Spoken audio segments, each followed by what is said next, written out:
Bueno, pues buenos días a todos. Voy a compartir mi pantalla.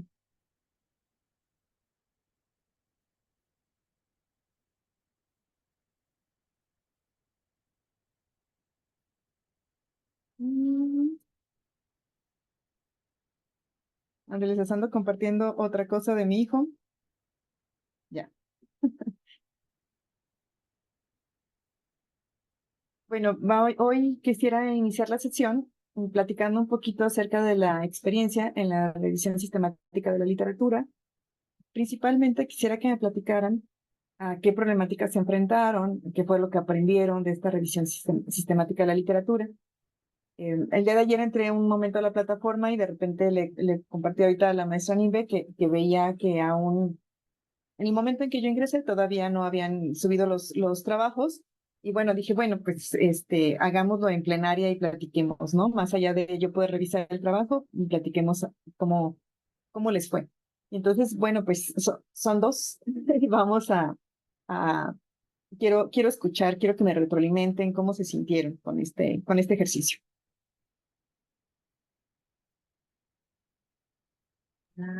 Ah, buenos días. Comienzo. Perdón, es que me acaban de cambiar de lugar y todavía no le hallo aquí a esto. Este, pues yo todavía no lo he subido porque hice un cambio de tema y la verdad es que volví a recomenzar todo desde la lectura que nos dio de cómo convertirse en un hábil investigador y así. Pero con este tema como que sí ya lo tengo, creo que un poquito más, ya saqué mi tema, un poco de los objetivos. Ujú. Y en cuanto a la literatura, Eh, tuve un poco, creo que en el tesauro, no lo estoy sabiendo utilizar.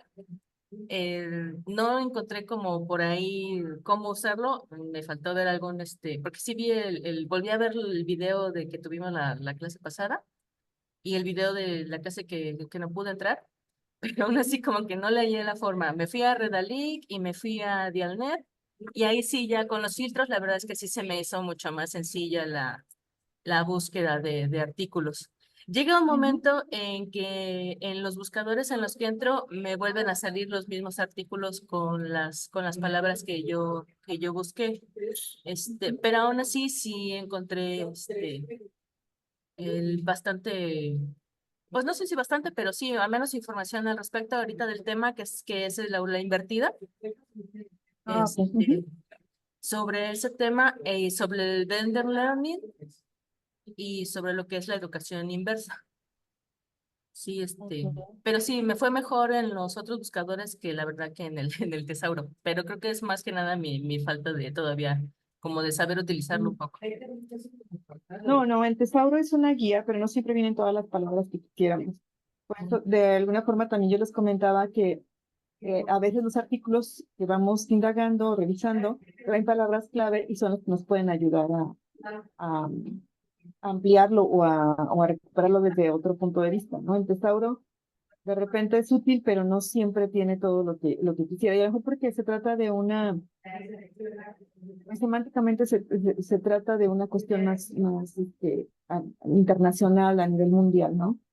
Y también, pues yo creo que hay cosas nuevas que dejan fuera, ¿no?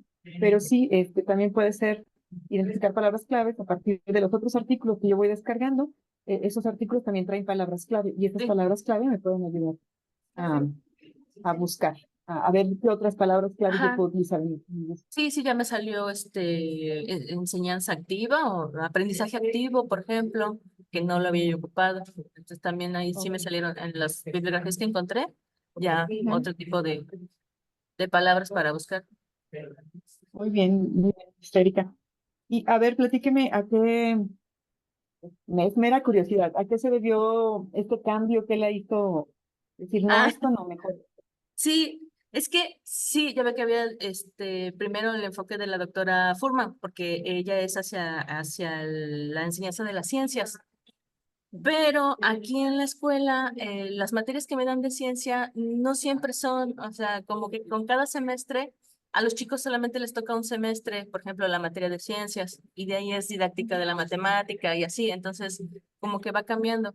Y esto del aula invertida, lo que quiero hacer es aplicárselo a los chicos que tengo de asesoramiento de trabajos de titulación porque Oh, tenemos muy pocas horas, o sea, antes teníamos 4 horas por chico y ahora son 4 horas por todos los jóvenes que tengamos. Entonces es muy poco tiempo para hacerlo en presencial con ellos.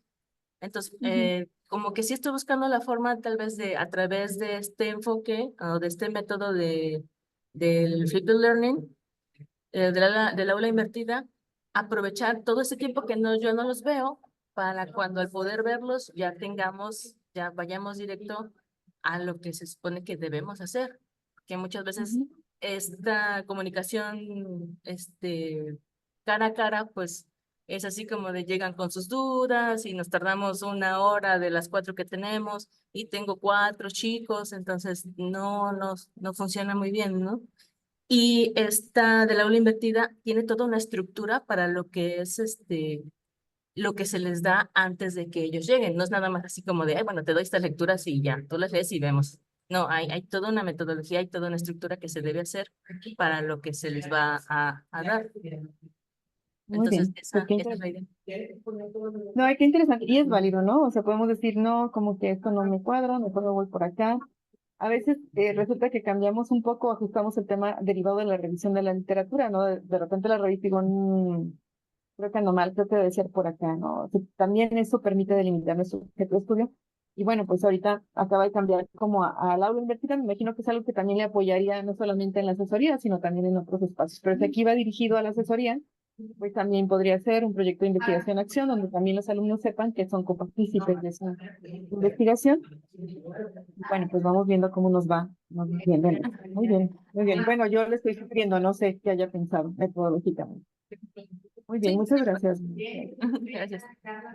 Doctor Oscar, pues adelante, lo escuchamos. Gracias. Pues yo no tuve, digamos, la necesidad de cambiar de tema como la maestra Erika, lo cual comprendo perfectamente, porque yo ya tengo como un tiempo trabajando el tema de la identidad profesional docente, ¿no? Digamos que al inicio, un poco lo que está viviendo ahora la maestra Erika es eh, decidir o definir, ¿no? ¿Qué es lo que puedo, me interesa investigar? En ese primer momento, eh, había dos opciones para mí que registré en la literatura. Una era la identidad docente simplemente o la identidad profesional, ¿no? Sin embargo, al revisar los planes de estudio de escuelas normales, lo que yo observo es que hay un interés, al menos curricular, de pasar, ¿no? De una identidad profesional y una identidad docente a una identidad profesional docente. Este concepto no es tan añejo como los otros dos que he mencionado, donde hay pues una Ujú, literatura más vasta, ¿no? Ya no digamos de identidad, ¿no? Que pues, es uno de los conceptos en ciencias sociales más trabajados, más complejos, como el de cultura. Eh, entonces, mi búsqueda fue dirigida un poco a marcar esas tendencias, ¿no? Después, que más o menos en lo que he podido ver se corresponde a que identidad profesional docente es algo que se ha ido trabajando más en este siglo, más o menos a partir del 2010, ¿no? En lo que yo he podido como observar, ¿no?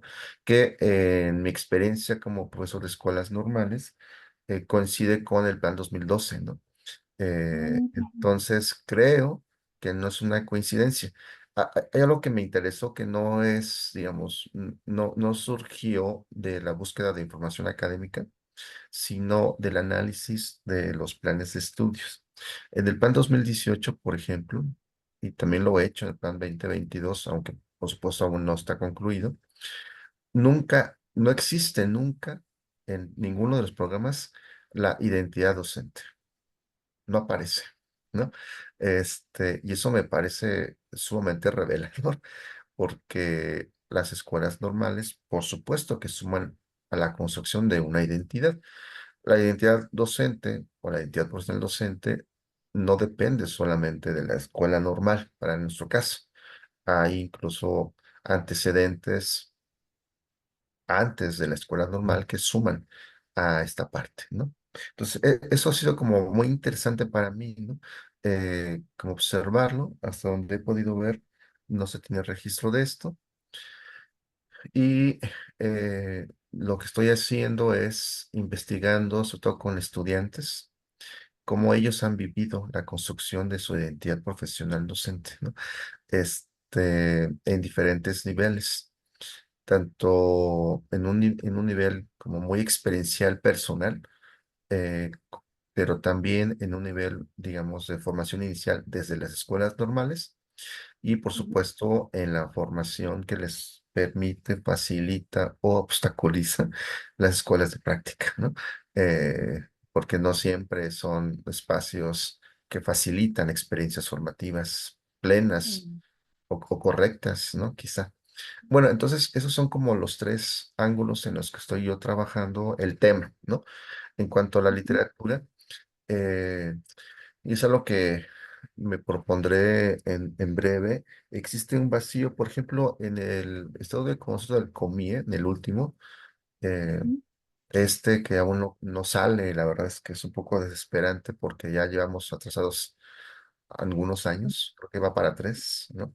Sí. Este, entonces, bueno, yo conozco parte del trabajo de los próximos estados de conocimiento, pero no conozco la totalidad, ¿no? Entonces no me permite como afirmar cosas un poco más sólidas, ¿no?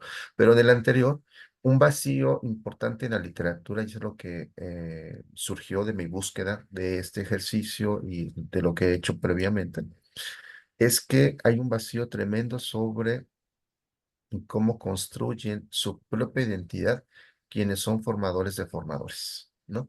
Sobre eso no hay mucha literatura. Y yo comprendo perfectamente eso, ¿no? Los profesores normalistas, no todos, no todas, pero una buena parte, y hablo solamente desde mi experiencia, ¿no? Que tampoco se limita solo a una escuela, son muy celosos, ¿no? A la hora de permitir observar su clase, permitir leer con fines analíticos su plan de acción o su planeación. Vamos, eso es complejo, ¿no? Eh, pero a mí me parece como interesante el tema, entre otras cosas, porque lo y además eso hay datos, ¿no?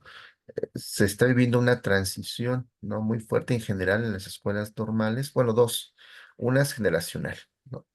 Y la otra es que el perfil del profesor de escuelas normales cada vez está dejando de ser más de origen normalista, ¿no? Somos más los universitarios. Y ahí existe como una tensión que yo creo merecería investigar, ¿no? No sé si lo voy a poder hacer yo, pero creo que es interesante. Cómo a pesar de que la procedencia de una muy buena parte de quienes damos clases en escuelas normales somos universitarios, el normalismo tiene una inercia histórica tan fuerte que no es que les vaya quitando la identidad universitaria, sino que nos va, digamos, compenetrando una lógica normalista, ¿no? Que no es una lógica universitaria, ¿no? Aunque seamos, entre comillas, IES, las escuelas normales, ¿no? Entonces, creo que ese tipo de cosas son pertinentes porque nos permitirían como conocer el momento en el que estamos y qué podríamos hacer, ¿no? Este, se me toca una pregunta, ¿no? Una pregunta de prospectiva, que por supuesto no podía responder en este momento, ¿no? Pero cuando seamos 90%, 80%, 100%, eh, profesoras, profesores universitarios en escuelas normales, ¿eso significa algo para el normalismo? ¿Cuáles son los cambios que haría el normalismo en ese sentido, ¿no?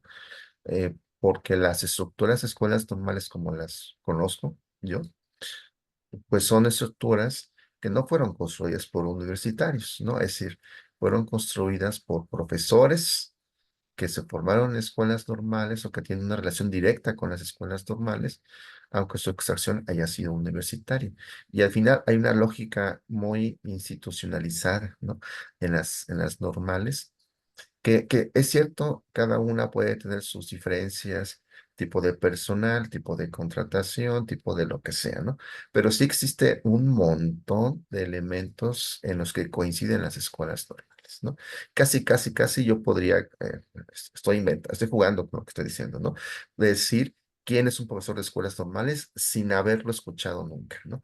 Es decir, hay tanta introyección, ¿no? Del sistema normalista en donde la verticalidad, por cierto, es una de ellas.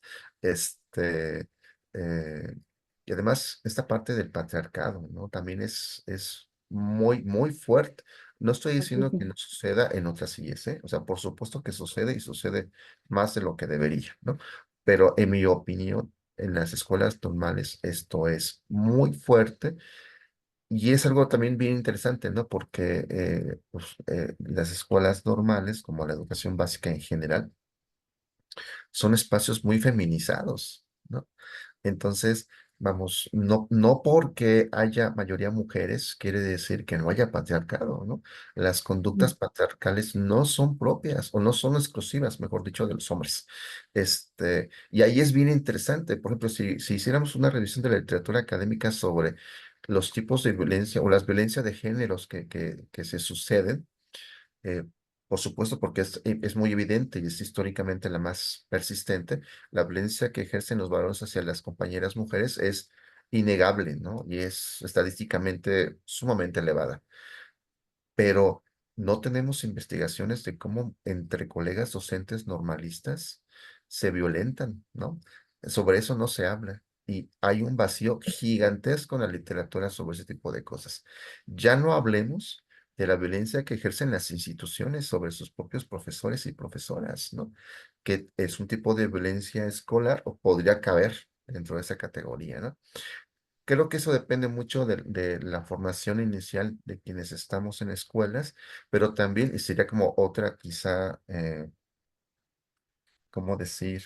Eh, Como algo que podría considerarse qué tanto se están formando los profesores de escuelas normales, ¿no? Es decir, a veces existen ofertas académicas y casi siempre eso es interesante, ¿no? La oferta académica de escuelas normales suele ser gratuita para los docentes. Este, Sí. Quien absorbe el gasto no somos nosotros. Vamos, somos y no somos, no somos porque al final pagamos impuestos y de ahí se paga a la gente, ¿no? Y, bueno, pues, está muy bien, pues, pero no sale de nuestro bolso directamente, ¿no? Y creo que eso es algo que es como un cáncer en las escuelas normales. Otra vez generalizo, seguramente habrá excepciones, pero las escuelas normales no tienen una cultura académica. No existe.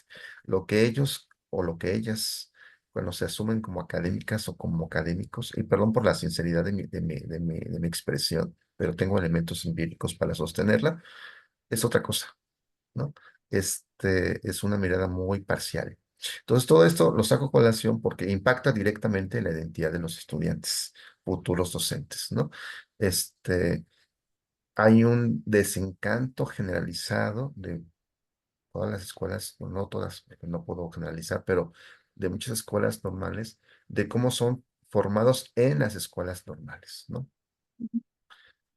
Dicen que los profesores no están actualizados, porque además eso es interesante, ¿no? Tenemos 20 años en escuelas normales o 25, o llegamos hace 10, pero nos ponemos hace 25 años, por ejemplo. No hay una actualización disciplinar y eso es preocupante, ¿no? Porque, por supuesto, la actualización que nos compete, pues es la pedagógica, la didáctica, está bien, ¿no? Pero la maestra Erika, pues ella estudió matemáticas o trabaja con matemáticas, no puede estar, digamos, ajena a lo que está sucediendo hoy en el campo de las matemáticas como disciplina, ¿no? Imagínense la biología, que es uno de los campos científicos en donde ha tenido un crecimiento impresionante de conocimientos. Y sobre ese tipo de asuntos tampoco se habla, o sea, no se investiga, ¿no? Claro que los estudiantes, a la hora de tener clases con profesoras y profesores, se sienten desencantados, ¿no? En parte porque muchos no quieren estar en escuelas normales, pero eh, eso no nos debería de importar como escuelas normales, ¿no? O sea, nos debería importar como diagnóstico, ¿no? En realidad lo que nos debería importar es, ok, no querías estar acá, pero yo tengo que hacerte un buen docente, ¿no? Eh, Ujú. incluso, quizá no tanto, pero incluso quizá contra tu voluntad, ¿no? Ya estás aquí, ¿no? Vamos a enamorarte, ¿no? De la docencia, que eso va relacionado con la complejidad de la docencia. Ahora en los planes de estudio, por ejemplo, se habla de interculturalidad, ¿no? En plan 2018, en plan 2020-22 es intercultural crítica, o sea, no solamente interculturalidad, sino crítica, que ya implica un escalón más arriba. Se habla de investigación educativa, de metodología de la investigación, se habla de neurociencias aplicadas al educativo, se habla de inclusión, y pese a que todo puede ser parte de un debate específico de cada una de las experiencias, eso no lo teníamos hace algunos años, ¿no? Y es algo que creo que se está empezando a introyectar. Habrá que esperar los resultados, ¿no? Este, porque los alumnos con los que he trabajado, mi investigación, se sienten mucho más cómodos generalmente en las escuelas de práctica, ¿no? Que es ahí en donde ellos se forman como docentes. Eh, y eso me parece una pena, ¿no? O sea, no digo que las escuelas de prácticas no deban de sumar, por supuesto que sí, pero si es el espacio que el estudiante cree que es el que se va a formar, pues entonces creemos una especie de normalismo itinerante, ¿no? O sea, sobre ruedas, ¿no? O sea, no necesitamos las 500 y picos escuelas normales en el país si el estudiante se forma en las escuelas de práctica. Vamos, estoy siendo como irónico, Sí, sí. Ujú. pero, pero la verdad es que sí pone a pensar, ¿no? El papel de las escuelas normales en la formación de los estudiantes, porque además cuando salen los normalistas y se suman al servicio profesional docente, los ubican en contextos muy distintos a los que tiene la persona en su origen y el contexto en el cual se formó. Y para acabarla los hacen directores comisionados o directoras comisionadas y no saben llenar ni siquiera un formato, ¿no? Entonces, creo que la investigación va encaminada a ver este, estos escenarios, ¿no? Que son complejos y que por supuesto no se explican de manera unilateral, ¿no? Y sobre lo que decía la maestra Erika, lo del tesauro, algunas revistas te piden que las palabras claves salgan de los tesauros.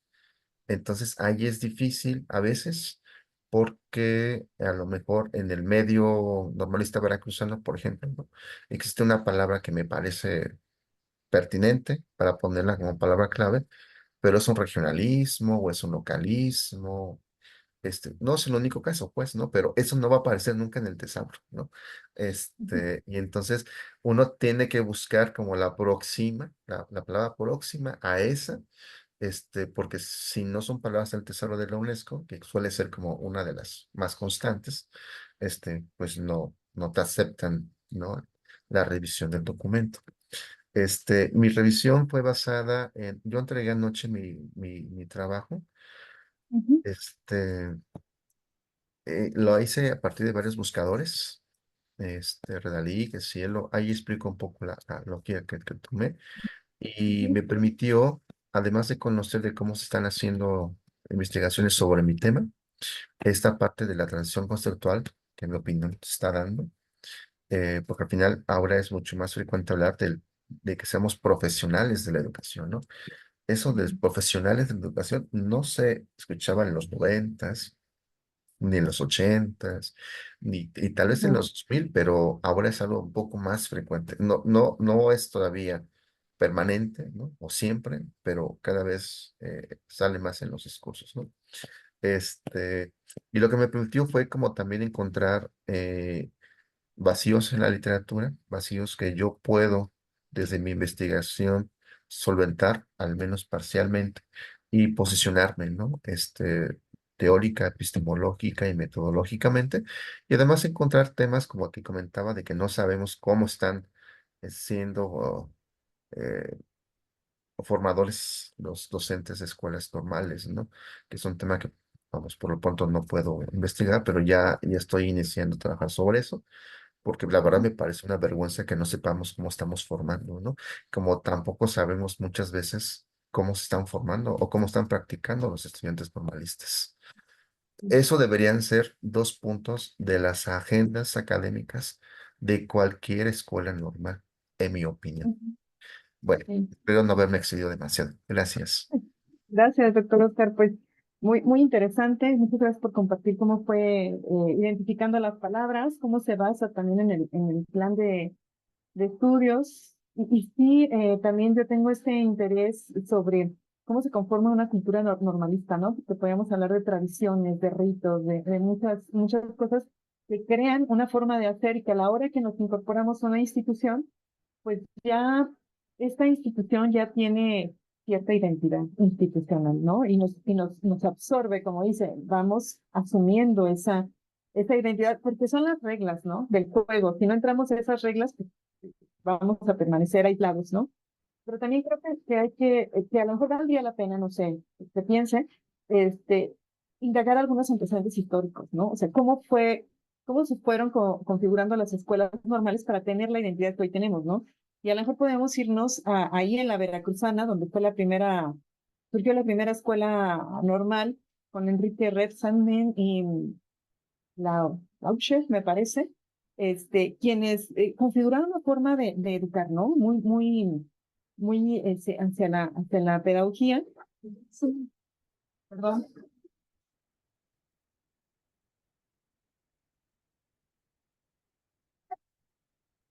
¿Están escuchando a mi perro o nada más escucho que la... Ah, perfecto, entonces me sigo. Es que estaba ladrando fuertísimo y dije, no, no me van a escuchar. Eh, y y, esos personajes se trasladaron incluso a la Ciudad de México y fundaron lo que fue las escuelas normales, una escuela normal federalizada en la Ciudad de México, ¿no? Entonces, la parte de la federación como que reproduce este modelo y entonces de ahí se gesta, yo creo, un poco lo que es nuestra identidad y nuestra forma de operar, ¿no? Sí hubo varios intentos a nivel nacional de escuelas normales estatales, por decirlo así, muy de la escuela lancasteriana, pero a nivel federal sí hay como una tendencia, ¿no? En algún momento hubo una escuela normal, la Escuela Normal Superior, en la Ciudad de México, en la universidad, en la UNAM, lo que era un tiempo la UNAM, y después, como que dijeron, no, es que todas las escuelas normales tienen que pertenecer al mismo subsistema, la sacan de la UNAM y la incorporan a las demás escuelas normales, una escuela normal superior que fue la primera, que tenía toda una tradición, ¿no? Una tradición de investigación, de formar directores, o sea, tenía todo un trayecto. Y una vez que la sacan de la UNAM y se incorpora al subsistema de educación normal, pierde esta tradición académica, ¿no? Entonces, yo creo que un poco recuperar algunos antecedentes históricos nos pueden como apoyar a ver cómo es que se va gestando esta identidad, hablando de las escuelas normales como un subsistema, en esta idea de cómo terminamos absortos, ¿no? Aún siendo universitarios, cómo terminamos incorporándonos a estas dinámicas, ¿no? Y es lo que me parece que podría ser interesante. Maestra Irma, veo que se acaba bueno, hace un momento que se acaba de incorporar, no sé si nos escucha, estamos compartiendo cómo fue este asunto de la revisión sistemática de la literatura. No sé si nos quiera compartir algo sobre las problemáticas a las que se enfrentó y si nos quiera también compartir su experiencia sobre los aprendizajes. Hola, ¿qué tal? Buen día. Sí, entré tarde, tenía ahí problemitas de conexión. Realmente para mí fue estas 2 semanas algo complicado porque cambié de temática, entonces eso me ha generado ahora como más preguntas. Lo poquito que había avanzado, así fue como un retroceso, porque ahora estoy enfocada hablar un poco, me movió un poco sobre esta parte de la inteligencia artificial que hoy en día los normalistas utilizan. Es un recurso. Entonces, dentro de mi labor docente, aquí en mi trabajo, cuando hago las visitas, como en otras sesiones le he comentado, de ir a prácticas, pues me percato de las necesidades reales, ¿no? O los limitantes que tienen los alumnos cuando se enfrentan en la práctica docente, ¿no? Esta situación de planear, de diseñar, de seleccionar de una manera pues productiva y funcional para impartir sus clases. Entonces, debido a eso, yo ahora cambié de qué manera la inteligencia artificial es un recurso didáctico para la formación inicial de los normalistas de sexto semestre de la Escuela Normal Superior Dr. Manuel Suárez Trujillo, que es donde yo trabajo. Entonces, bueno, sin duda estos alumnos de sexto grado tienen esa gran experiencia y conocimiento e interés por esta inteligencia artificial que están dentro, pero creo que lo importante es que sea parte de su formación como un recurso didáctico, ¿no? Que estas plataformas que existen hoy en día le den ese giro, ¿no? De manera positiva. Entonces, a base de eso, pues ya me puse a trabajar pues el objetivo que sería precisamente el verbo principal, implementar la inteligencia artificial dentro de su formación inicial como un recurso didáctico, ¿no? Entonces, bajo ese enfoque, pues algo específico es trabajarlo, implementarlo, ellos investiguen. Eso es la parte como creo que importante de esto, que ellos sepan investigar y qué plataformas o qué elementos les sirven como ese recurso didáctico, ¿no? Ese uso como tal.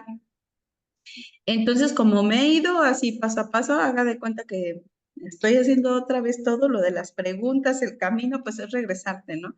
Y empecé a investigar. Y bueno, al investigar, pues ya me dolió la cabeza, porque me sorprendió porque pues son términos pues, nuevos, totalmente nuevos de inteligencia artificial, sin embargo hay una gama de información impresionante, libros, y bueno, realmente avancé solamente 2 artículos en donde hablan precisamente de esta inteligencia artificial, cómo entra dentro del campo de la educación, ¿no? Cómo se sumerge como un recurso específicamente, bueno, hay un artículo donde habla de que pues sin duda también es algo nuevo para los docentes y más en ese periodo que pasamos de pandemia, ¿no? Que podría ser como el inicio de, ¿no? Y que pues a poco se ha ido estructurando esta inteligencia y además que esta te permite desarrollar pues esas capacidades, ¿no? Como ser humano, el saber cómo implementarla, desarrollar competencias. En otras creo que en uno cuestionaba, ¿no? Que a veces el docente que tanto somos capaces de aprender, a aprender cosas nuevas, ¿no? O a desarrollarlas, ¿no? Entonces, para mí los conceptos claves que ahorita veo dentro de este tema, pues es inteligencia artificial, recurso didáctico, planificar, diseñar, desarrollar, implementar competencias digitales, serían como creo yo los pilares de este proyecto de investigación que siento que me falta muchísimo leer, porque le vuelvo a repetir, al estar buscando, pues me impresioné, ¿no?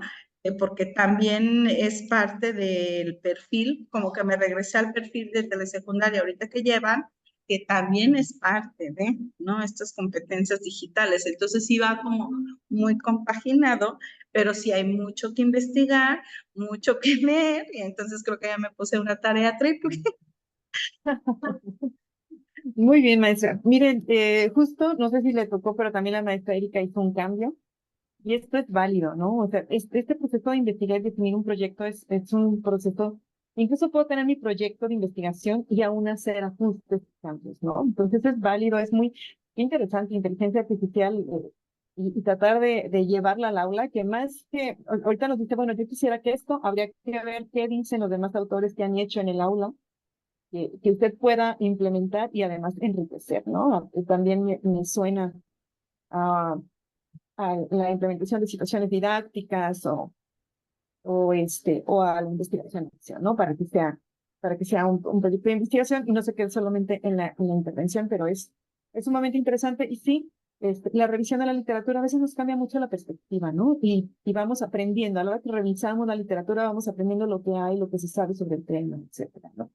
Bueno, yo sí quería escucharlos porque, pues quería saber cuáles eran sus impresiones, cuáles habían sido las problemáticas, cómo ha venido avanzando en esta situación.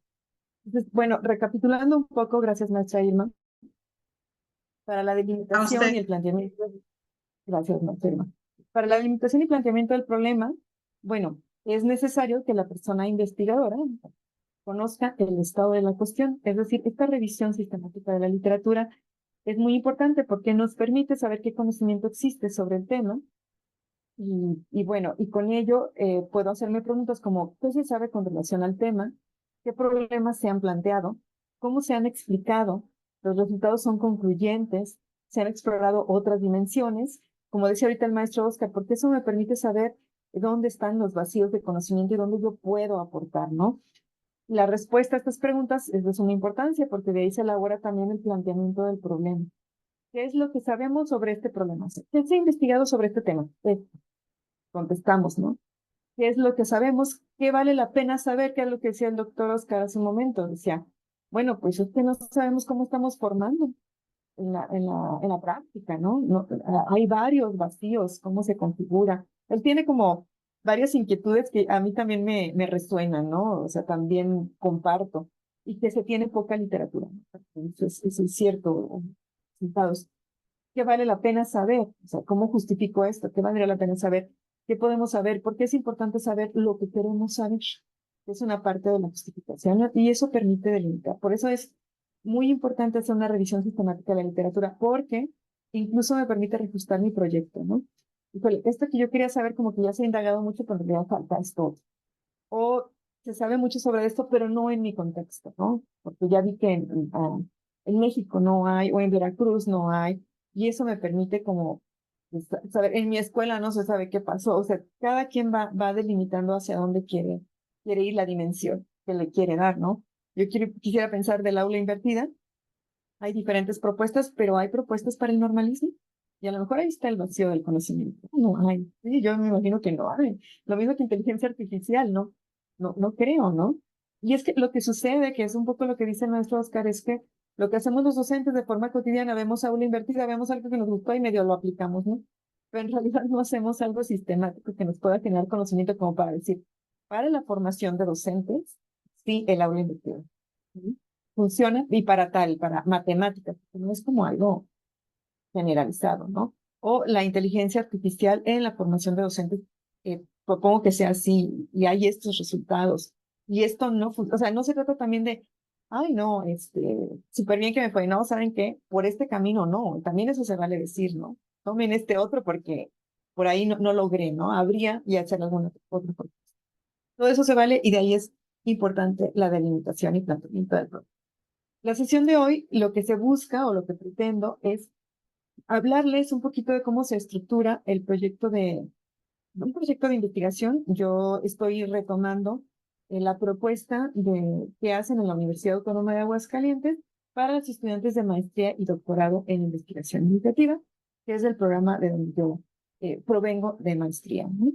Y bueno, mi intención es esta presentación también la pienso subir al aula virtual, porque la intención es que en los próximos días ustedes se dediquen a estructurar este proyecto de investigación. Entonces, bueno, para empezar, pues, un documento básico que muestra de manera clara y precisa la planificación inicial de la investigación que se realizará. Es decir, así planeo hacerla, pero no significa que así vaya a ser siempre, ¿no? Es nada más inicial. Ofrece una guía para el desarrollo del proceso de investigación. A mí me ayuda a saber por dónde me voy a ir en el proceso de investigación. Y es usual que un producto de esta naturaleza experimente ajustes conforme se avanza en el desarrollo del proyecto de investigación, en la medida en que se gana familiaridad con el tema y con los estudios previos que aportan pues, perspectivas, referentes teóricos o procedimientos y enfoques metodológicos, ¿sí? Entonces es una guía y va a tener ajustes en el camino. ¿Y cómo se estructura? Pues para efectos de este taller y lo que propone esta lectura es que cuente con su portada, un índice del documento, el planteamiento del problema de investigación, un esquema del apartado de referentes teóricos, no es el desarrollo teórico como lo verán en un momento, la metodología de investigación y consideraciones éticas, algunas referencias, un cronograma de actividades, como para decir, esta investigación la pienso desarrollar en 2, 3 años, 1 año, etcétera, y los recursos necesarios. En la portada, bueno, pues es algo como muy conocido quizás por todos, pero quisiera como ser un poco reiterativa, pues la portada incluye todos los datos de identificación institucional, el título del proyecto, el nombre de las o los investigadores, que pueden ser varios de diferentes géneros, y el lugar y fecha en que se presenta el proyecto. El título se sugiere sea breve, conciso y específico, y expresar con claridad aspectos relevantes del trabajo que se desarrollará, ¿no? O sea, el título refleja lo que voy a hacer. Como sugerencia, se pide que atendamos a la recomendación de la American Psychological Association, que es el APA, según la cual el título debe tener un máximo de 12 palabras. Es una recomendación, pero hay veces en que no nos dan y necesitamos más palabras. En el índice, pues debe mostrar la estructura del documento, así como su paginación, sin desagregar en demasía los apartados que lo integran. Se requieren 3 niveles de clasificaciones. Se puede decir es el 1, 1.1, 1.1.1, por decirlo así. El planteamiento del problema de investigación, pues se trata del apartado más desarrollado dentro del proyecto de investigación, se puede decir que es la carnita, ya que debe presentar de manera pertinente, suficiente, sintética, el objeto de conocimiento que se pretende estudiar. Primero sería la problematización de una realidad de la que se deriva o en la que se inserta el objeto de estudio, ¿no? Que es un poquito lo que nos platicó ahorita el maestro Oscar, ¿no? Decir, bueno, a mí me interesa la identidad, pero he encontrado, pues, que algunos autores hablan de identidad docente, otros hablan de identidad profesional, pero en los planes de estudio se habla de identidad profesional docente, ¿no? Y bueno, a mí me interesa esto porque veo esto en las normales. O sea, problematizamos una realidad como para decir, ¿por qué quiero estudiar esto? Su ubicación teórica en una línea de investigación y en un contexto particular, los antecedentes de su estudio, es decir, estudios previos sobre la temática elegida, que es como la revisión sistemática de la literatura, o es más bien eso, la justificación que da cuenta de la importancia de atender este objeto de conocimiento, o sea, por qué es importante estudiar este tema, o las preguntas de investigación a las que se pretende dar respuestas, procurando que sean preguntas cuya respuesta no se conozca o deba verificarse en contextos distintos, lo que les decía. Bueno, esto sucede en Brasil, pero sucederá en México, o esto sucede en Ciudad de México, pero sucederá en Veracruz, o esto sucede en la escuela normal X de Veracruz, pero ocurrirá en esta donde yo trabajo, o sea, en un contexto. Que puedan ser respondidas a través de investigación empírica. Investigación empírica es si voy al campo, si recupero información, entrevisto, observo, reviso documentación, etc. Que sean factibles de responderse considerando los recursos disponibles y necesarios. Que dé pie a una investigación con potencial para aportar al campo el conocimiento en que se inscribe. Los objetivos del estudio, es decir, los fines o propósitos que se espera alcanzar con es importante cuidar que no se trate una repetición de las preguntas de investigación de forma afirmativa. Muchas veces tendemos a, esa es mi pregunta y luego la cambio, y ya nada más, y entonces mi objetivo es esto. No, nos planteamos unas preguntas y después definimos con mucha seriedad nuestro objetivo de investigación. Y porque este objetivo finalmente es una guía, ¿no? Nos da dirección sobre para dónde queremos llevar la investigación. También, reitero, es un objetivo inicial. Después lo puedo ir adecuando o afinando o cambiando, ¿no? Pueden pasar muchas cosas. El orden en que se aborden los contenidos señalados no se encuentra preestablecido. La lógica de la argumentación es un elemento libre para el autor siempre y cuando el texto resulte claro y preciso para quien nos lee y recoge elementos a los que hemos hecho alusión antes. O sea, yo digo aquí mi problemática, pero no tiene que ir en este orden. Yo puedo darle el orden que yo quiera. Es un texto libre, redactado, pero que sirve contener al menos esos elementos. Y bueno, este apartado debe estar basado en una amplia revisión de la literatura, como ya lo hemos mencionado, que incluye diferentes tipos de fuentes seleccionadas por su actualidad y relevancia para el proyecto. Y esto refiere a esta revisión sistemática de la literatura que decía, bueno, regularmente lo hacemos de los últimos 10 años porque es la literatura más actualizada. Yo le sugerí que fuera de revistas, pero hay quien dice, bueno, hay temas que investigamos y que resulta que nos da 1 millón, no sé qué, no sé cuántos de información, y dicen, no, pues a la hora de limitarla, decido que no sean revistas. Pero hay temas que son tan escasos, han sido tan poco explorados, que dicen, no, pues voy a incluir ponencias y tesis, y incluyo otros tipos de documentos. No, eso dependerá de esta indagatoria. Si bien no hay parámetros establecidos respecto a la extensión de esta parte, en aras de desarrollar habilidades de síntesis, que algunos van a decir, oye, pues eso es demasiado, se recomienda que se haga en una extensión aproximada de 30. Hay quien va a decir, no, hombre, eso es muchísimo, ¿no? Y hay quien va a decir, eso es muy poco, porque necesito decir más, pero dependerá de la perspectiva, pero se recomienda, es una recomendación nada más. Finalmente, una consideración adicional importante es la correcta citación de los autores y textos consultados, lo que requiere hacer uso de distintos tipos de citas y seguir para ello la normatividad de la APA, normas de esta sección.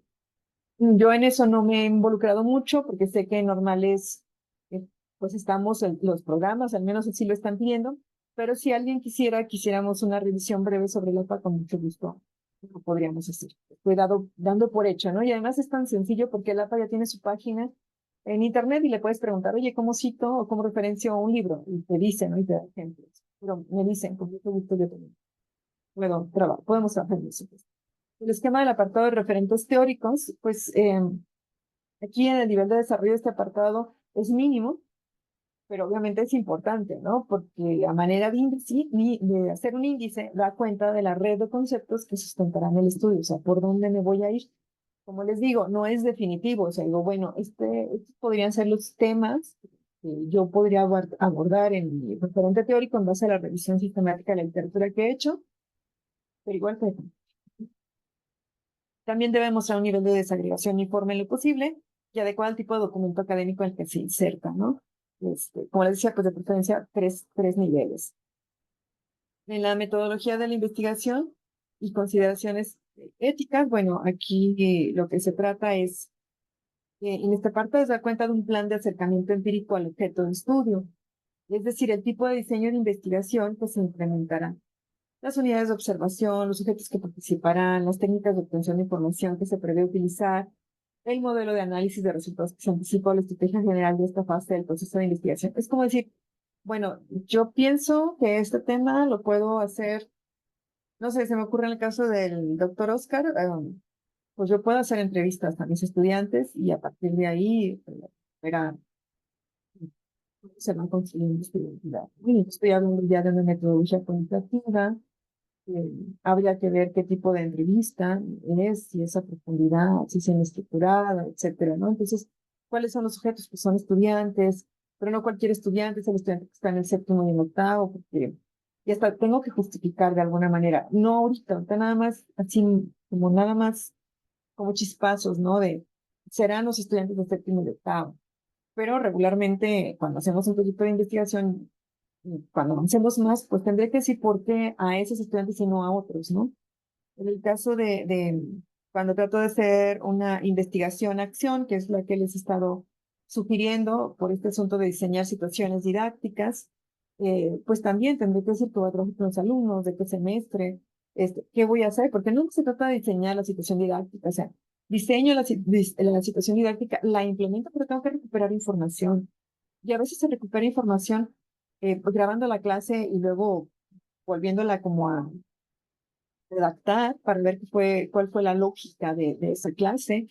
Incluso puedo recuperar los cuadernos o los trabajos de los alumnos. Yo estoy hablando de cuadernos porque de repente me voy mucho al aula de educación primaria, ¿no? Pero también sé que los normalistas ya muchos traen su propia computadora, equipo, pero recuperar los trabajos como para ver si eso que yo quiero lograr realmente está ocurriendo en los hechos, ¿no?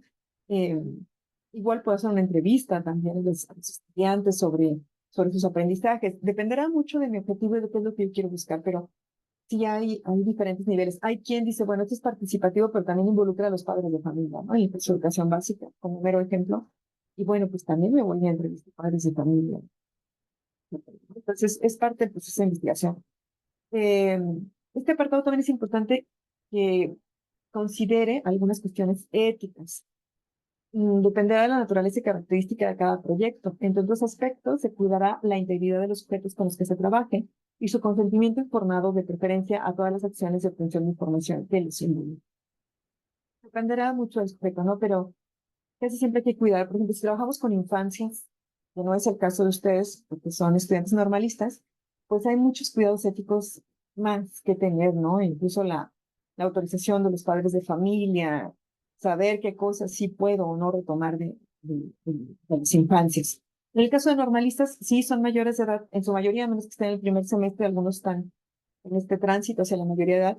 Aún así es muy importante tener su consentimiento informado, ¿no? Que sepan de qué se trata la investigación, qué se va a hacer con la información que se recupere, etcétera.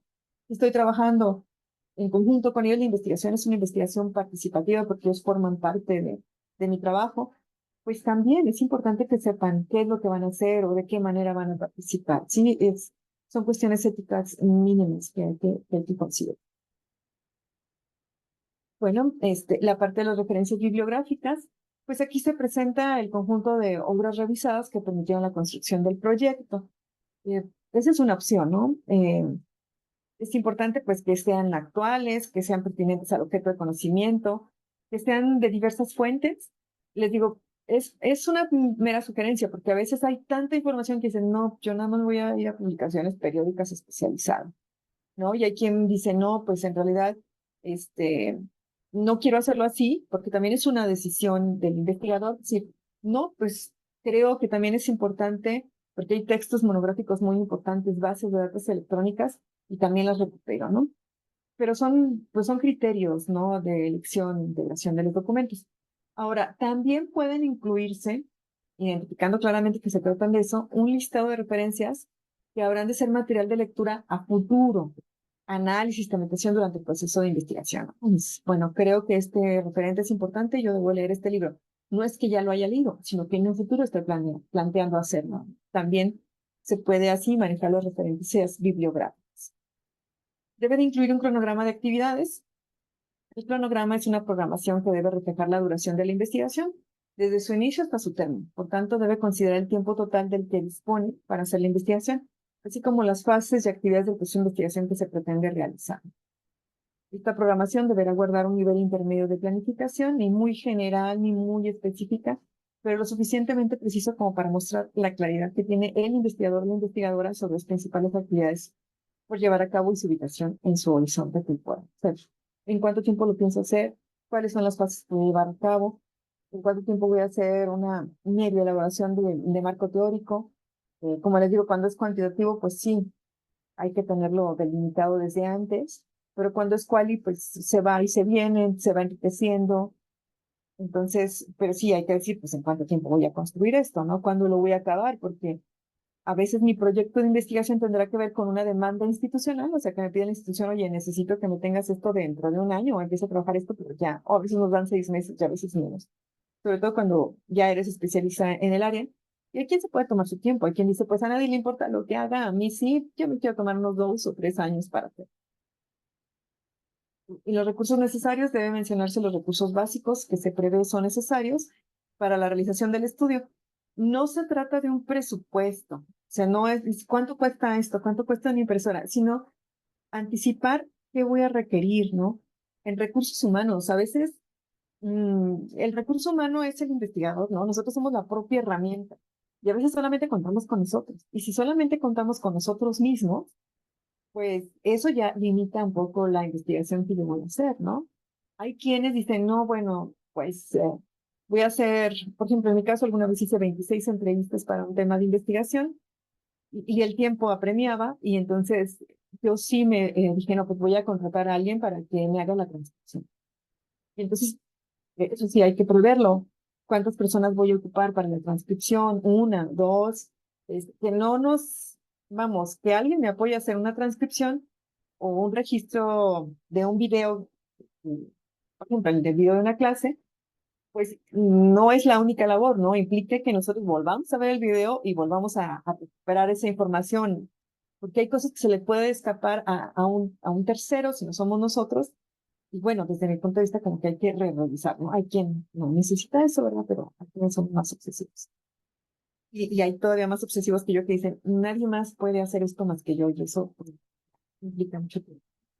Los recursos materiales, voy a necesitar comprar libros, voy a necesitar, hay fuentes documentales, revistas, que no me las van a dar gratis, que hay algunas páginas de internet que nos permiten bajar, hackeando, de forma gratuita algunos textos, pero otros que no vamos a poder hacerlo, no están disponibles si nos interesa por el resumen que acabamos de leer y tenemos que pagar cierta cantidad de dólares. También eso hay que considerarlo, ¿no? Artículos de papelería, impresiones, gastos de trabajo de campo. Si yo me tengo que trasladar para entrevistar.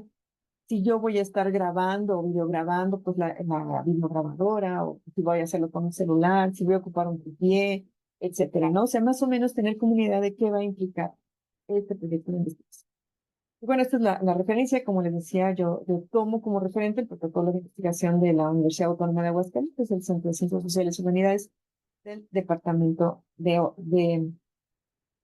Educación. Y bueno, antes de pasar a la organización de la presentación, quisiera que me compartieran si tienen alguna duda. Ahorita yo les voy a mostrar un proyecto de investigación.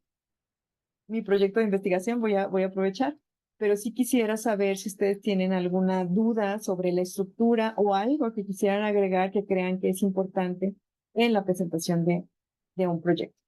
Los escucho.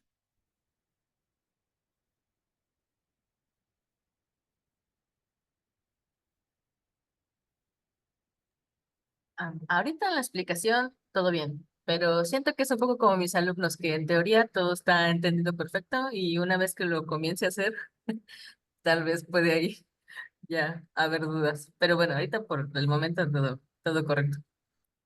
Ok. Muy bien, sí, cuando empezamos a hacer licencia, yo era como, la parte más difícil es, yo creo que problemática.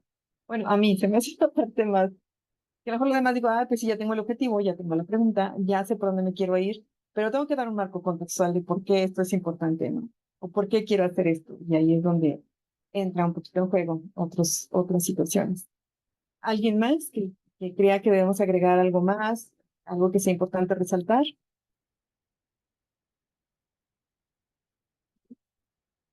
Bien, entonces voy a continuar compartiendo la pantalla.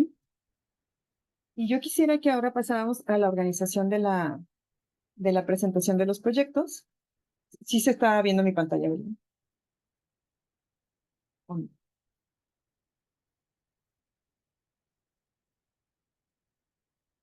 Mm.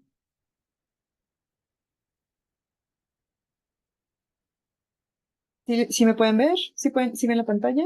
Sí, ok, ya. Es que no tenía el cuadrito donde ustedes se ven, solo tengo la presentación y eso me dificulta. Bueno, entonces tenemos las próximas sesiones, las del 21, 28, 5 de julio y 12 de julio, están destinadas para la presentación de los proyectos. Del lado izquierdo de la pantalla, pues yo tengo los nombres de quienes han estado participando dentro de este taller.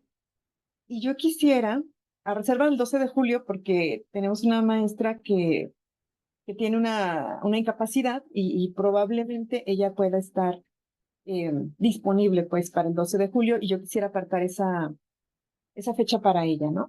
Ojalá y su salud se lo permita, o sea que sea tiempo suficiente como para que pueda recuperarse y presentar el proyecto ese día. Si no, pues ya platicaremos antes qué va a ocurrir. Entonces yo les pediría que del 21 al 5 de julio ustedes me dijeran qué día les gustaría presentar su proyecto.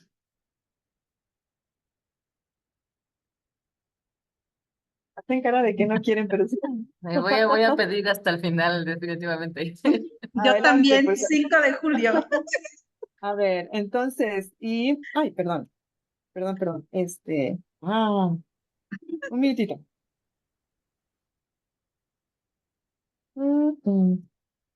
Ok, ya estoy revisando. Entonces, 5 de julio, dice la maestra Erika, Yo. la maestra Irma. ¿En qué horario, maestra Erika? ¿O en qué horario, maestra Irma? No tengo problema, con que sea 5 con eso. Sí, no importa.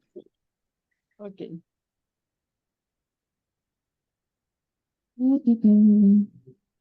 Estamos como los alumnos, ¿verdad? Ahora entendemos. Que luego decimos, pero ¿por qué no quieren si se Ay, ¿por supone qué que no no sé qué? quieren? O cuando se sientan hasta atrás, ¿no? Así. Así más o menos, bueno, ya vamos entendiendo. Es bueno tener este doble rol, ¿eh? Nos permite comprender muchas cosas. ¿Y por qué no has avanzado en la tesis?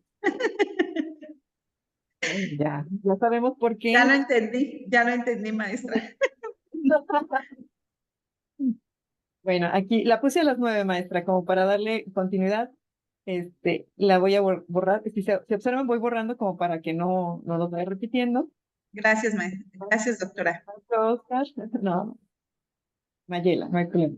Maestro Oscar, doctor, Yo puedo participar el 21 sin problema. muy bien. Lo sabía, dicen por ahí.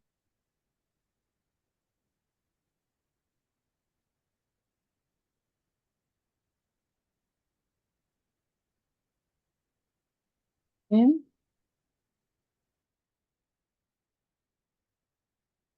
Y bueno, ¿qué haremos con los demás? Bueno, la maestra, ella es quien tiene la incapacidad. Entonces ya la ponemos aquí. Vamos viendo cómo sigue ella de salud. No tenemos pues la seguridad de que ella se pueda incorporar, pero esperemos que el tiempo le pueda, el margen de tiempo le pueda ayudar, ¿no? Y si no, bueno, como le digo, pues lo platicaremos. Ya los demás, ¿qué haremos? ¿Cómo va? Así como salen, los voy colocando. Estoy indecisa. Bueno, vamos a ponerlos Doctor, así y a ver. Sí, no sé si pudiera poner a la maestra Jessica Morales, es nuestra compañera ajá, de la Suárez. Igual ese día, no sé. ok, muy bien.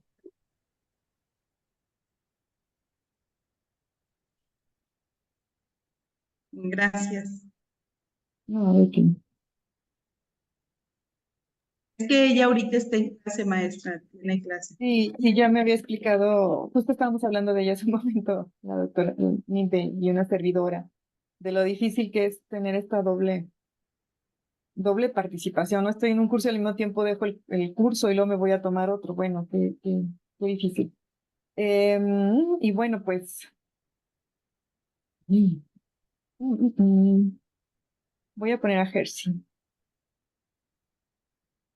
Lo voy a poner acá, a ver si no le da esta matada a ella misma. Sino que ella nos comparta si se siente muy presionada o no. Ya vamos viendo, ¿no? Tenemos un colchoncito el día 12, o sea, todavía podemos hacer cosas, pero los voy a ir colocando así como van apareciendo.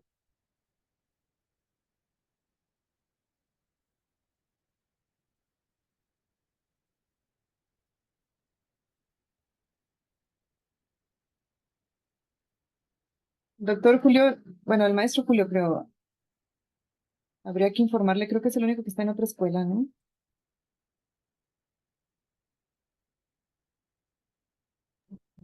Sí, él es de Tlacotalpan y es el único que está de esa escuela. Y Francisco Javier, que, bueno, también no lo he visto tan seguido, pero a ver, también como que nos compartan, ¿verdad? Como si van a participar o no, o qué va a pasar, ¿no? Finalmente, pues se gana tiempo, ¿no? Pero al menos saber si van a estar o no ese día.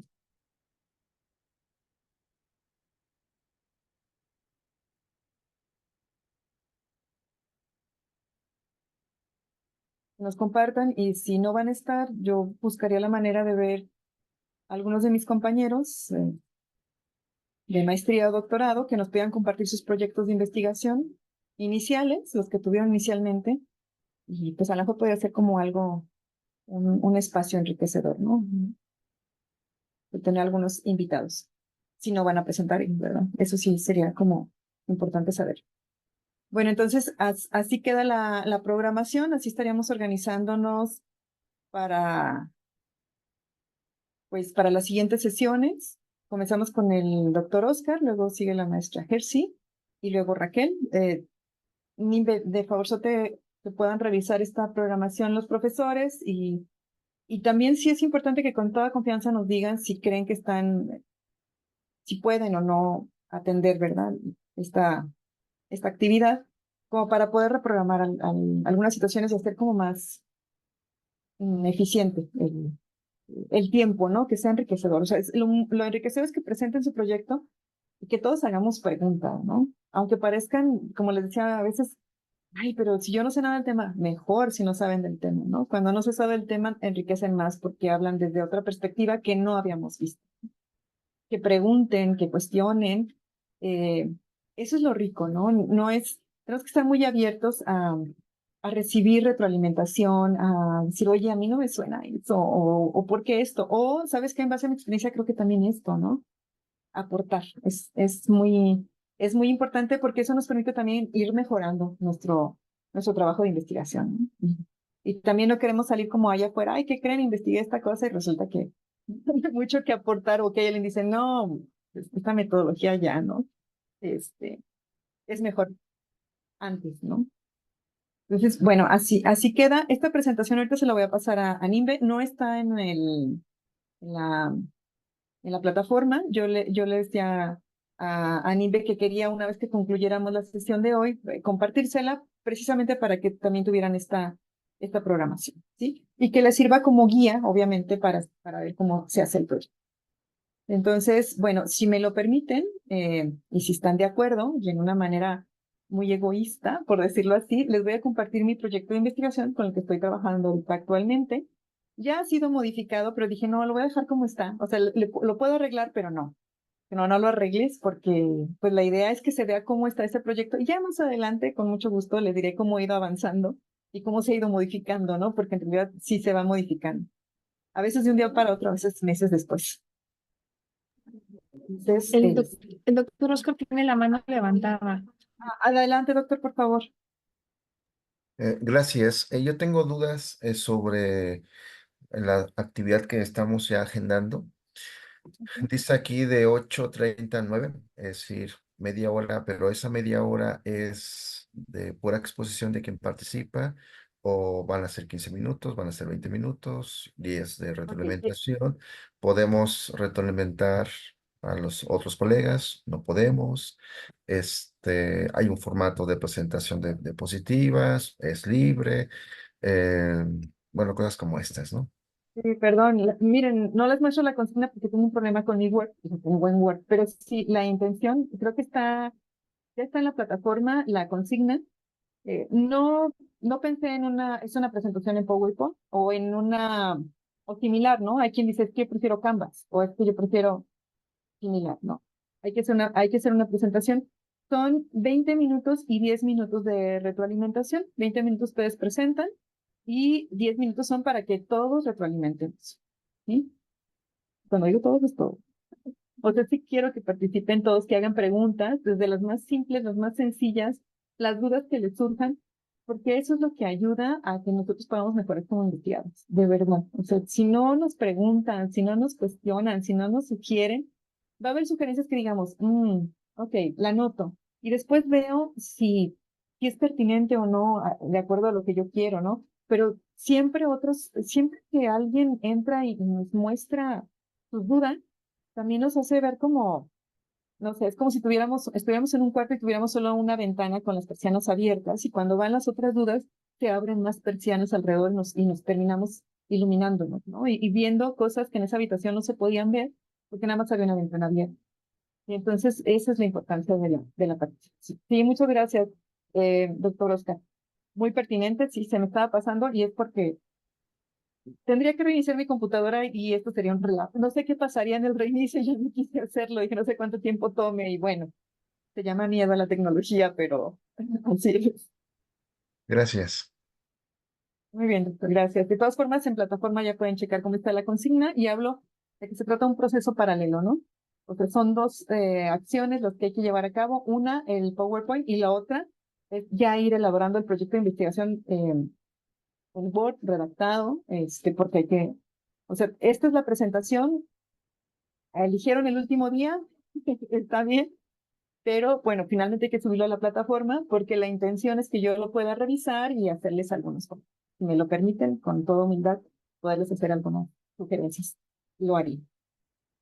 Pero ya en plataforma vienen las invitaciones. Bien, ¿alguna otra duda o comentario?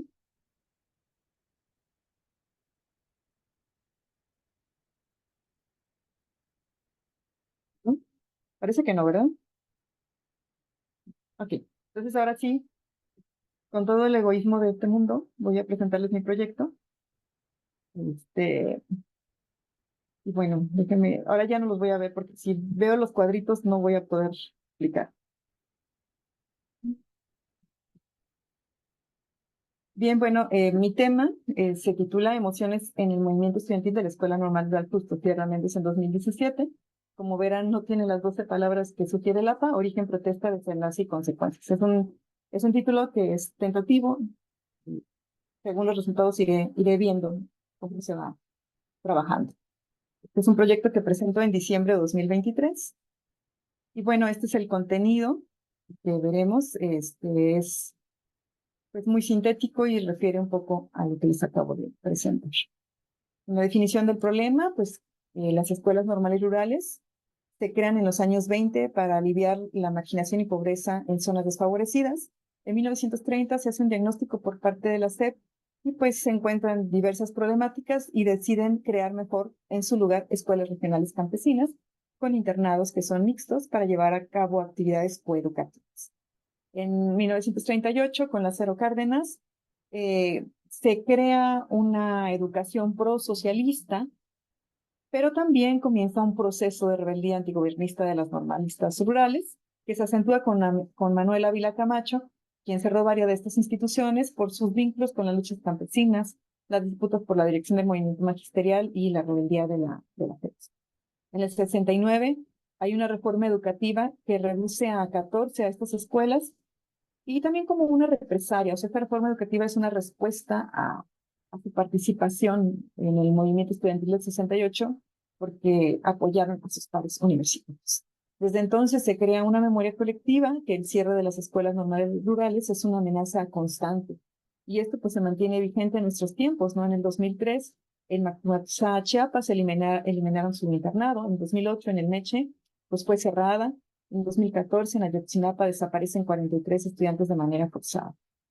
En Aguascalientes también hay una escuela normal rural que no es ajena a estas movilizaciones, en algunas que se tienen documentadas en el 79, pues demandaban becas y la reestructuración de la planta docente. En esta movilización mueren 2 estudiantes, se cierra temporalmente la institución y se reabre condicionando la permanencia a mantenerse al margen de acciones políticas. En el 94 se intenta cerrar la escuela mediante el uso de la policía antimotines, pero es la comunidad quien sale a la defensa de la institución e impiden que esto ocurra. En el 2010, los estudiantes ocupan las instalaciones del IA por falta de respuesta a una solicitud para negociar el pleito petitorio y son desalojados o desalojadas con violencia y detenidos 23 estudiantes. En el 2017, que es donde se circunscribe mi tema de investigación, se emite una nueva política educativa en la que se busca hacer mixto el internado y reducir la matrícula a 100 estudiantes. Con ello inician movilizaciones para protestar, a la que se suman otras escuelas normales rurales de Michoacán, Guerrero, Durango y el Estado de México. Para ello interviene la legislatura del gobierno federal para solicitar se indague lo ocurrido por posible violación de derechos humanos. Por la dimensión que tuvo este movimiento, pues considero que es importante indagar el origen, desarrollo y resultados, el seguimiento que se dio a partir de diversas instancias por la posible violación de derechos humanos y pues seguramente los estudiantes en esta situación que vivieron, que fue complicada, provocó sobresaltos en el comportamiento personal y de grupo, de manera que sus emociones tuvieron un papel relevante en el rumbo que adquirió dicho movimiento. En lo que refiere a las emociones, por los movimientos estudiantiles, aunque se han hecho indagaciones sobre movimientos estudiantiles de escuelas normales rurales, donde se hace alusión a su origen, formas de protesta y desenlace, no se han dedicado a explorar cómo las emociones intervienen en el cauce que sigue el movimiento estudiantil y si estas emociones, una vez concluida la movilización, influyen en el tipo de decisiones que toman para prevenir o afrontar situaciones similares. Para hacer esto, o para hacer esta investigación, me planteo las siguientes preguntas de investigación. ¿Qué originó el movimiento y cuál fue su desarrollo, resultado y consecuencias? ¿Qué emociones estuvieron asociadas al origen de las movilizaciones estudiantiles en el 2017? ¿Cómo estas emociones dieron causa a las protestas y a las acciones que se desplegaron? ¿Qué hechos y emociones llevaron a su conclusión? ¿Qué consecuencias tuvo el movimiento estudiantil en el ámbito político e institucional de la Escuela Normal Rural Justo Sierra Méndez y cómo sus emociones estuvieron involucradas? ¿Qué consecuencias personales tuvo para los estudiantes que participan en el movimiento estudiantil de 2017? Para ello, desde una propuesta teórica que plantean Godwin, Jasper y Poleta, pretendo analizar las emociones para comprender la acción política y la protesta en las movilizaciones sociales. Como objetivo general, me planteo analizar cómo las emociones influyeron en el movimiento de protesta y reivindicación de los estudiantes de la Escuela Normal Rural Justo Sierra Méndez en 2017, así como las consecuencias político-institucionales y personales de sus estudiantes, teniendo como categoría transversal la perspectiva de género. Como objetivos específicos, pretendo describir el origen, naturaleza y resultados del movimiento estudiantil de 2017, destacando el tipo de participación de los diversos actores involucrados, caracterizar el movimiento estudiantil en el año 2017 a partir de las emociones de las estudiantes en relación con su origen, protesta, desenlace y consecuencias en la Escuela Normal Rural Justo Sierra. Analizar cómo las emociones repercutieron en las estrategias que adoptó el estudiantado una vez concluido el movimiento para proteger sus intereses políticos y cómo esto influyó en la dinámica institucional. Finalmente, analizar cómo las emociones repercutieron en las trayectorias de vida de los estudiantes que participaron en el movimiento estudiantil. Como justificación, bueno, tengo que los movimientos estudiantiles en escuelas normales rurales han sido estudiados desde diferentes perspectivas. Regularmente sobre cómo inicia la movilización y su estrategia de protesta. Sin embargo, poco se sabe sobre qué emociones entran en juego para iniciar un movimiento. Han sido invisibilizadas sistemáticamente a las mujeres en estos estudios y poco se ha investigado sobre cómo las emociones intervienen para privilegiar una forma de lucha sobre. Estudios sobre las emociones y los movimientos sociales, particularmente los movimientos estudiantiles, encuentran que las emociones han ganado atención en las últimas décadas, son relevantes como motivadores para la acción, por su aparición en contextos políticos, en los procesos militantes y en cualquier práctica social. Hay emociones específicas que son mecanismos causales y los procesos emocionales tienen capacidad explicativa de los movimientos, alientan la acción política y dan forma a las emociones de los individuos. También son determinantes en todas las fases de acción colectiva, en la consolidación de la identidad colectiva, las estrategias de los grupos y su relación con las autoridades del Estado. Es un componente que configura también la ocupación del ente. Las emociones o esta perspectiva no ha sido abordada suficiente para los estudios de los movimientos sociales, ha sido silenciada sistemáticamente y negado o ignorado su importancia. Su estudio ha sido parcialmente atendido. La aportación se ha limitado a unos pocos casos de estudio. Y bueno, pues la relevancia de este estudio es que se propone su abordaje desde una dimensión cultural de la protesta, que pretende comprender los procesos socioculturales que intervienen en la construcción de las emociones y sus efectos en un movimiento estudiantil. Esto permitiría favorecer la comprensión de otros movimientos, no solo los estudiantiles, sino campesinos, feministas, ambientalistas y de otro tipo. Como antecedentes empíricos, bueno, encontré yo que Donoso indica que hay una cantidad inmensa de investigaciones sobre movimientos estudiantiles en América Latina, pero las indagaciones empíricas que toman como perspectiva las emociones no son numerosas. En una revisión sistemática de la literatura se localizaron 27 artículos científicos, 10 en Santiago de Chile, 15 en México, 1 en España y otro en Canadá. Para ellos utilizaron los buscadores de ANET, Rodalic, ERIC, Cielo, Google Scholar, Scopus. Y están especializados en la literatura científico-académica y la búsqueda se realizó por intervalo específico de 2013 a 2023, colocando en el buscador las palabras clave movimiento estudiantil de emociones, movimiento estudiantil y sentimientos, protesta estudiantil de emociones y protesta estudiantil y sentimientos. En esta revisión encontré que los objetivos que se plantean los y las investigadoras es conocer las emociones que detonan y mantienen un movimiento estudiantil, así como sus repercusiones y consecuencias. También intentan ubicar los factores estructurantes como repertorios de protesta y artefactos culturales y el papel que juega la memoria colectiva y emoción. Las aproximaciones metodológicas han sido esencialmente cualitativas, 21 de ellos son así. Las técnicas que se utilizan dependen de la temporalidad del movimiento y del acceso a los informantes. Los participantes en los estudios han sido de distintos grupos sociales, no solo estudiantes.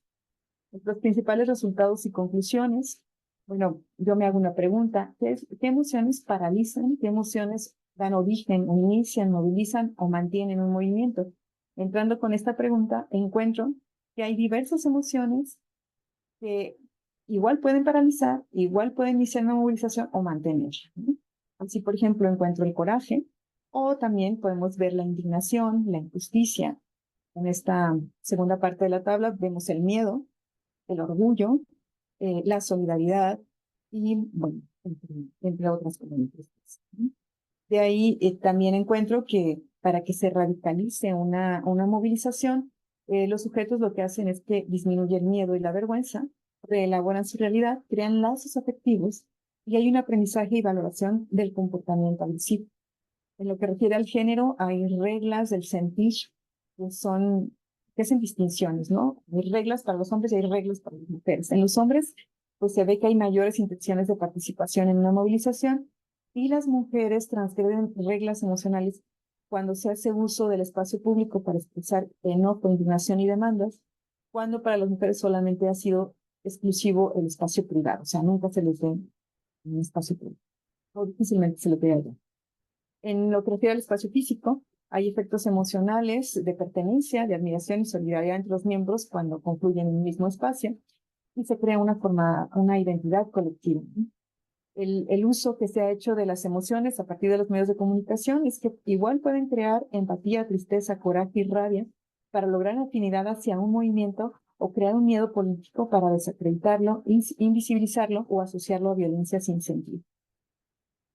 De esta forma, como se ven las emociones, pues yo me decanto por creer que las emociones se interpretan por los sujetos y ello lleva a que se convierta en acción en un movimiento. O sea, no hay emociones que inicien un movimiento o que lo paralicen específicamente, sino que se interpretan y en base a esa interpretación se convierten en acción e inicio.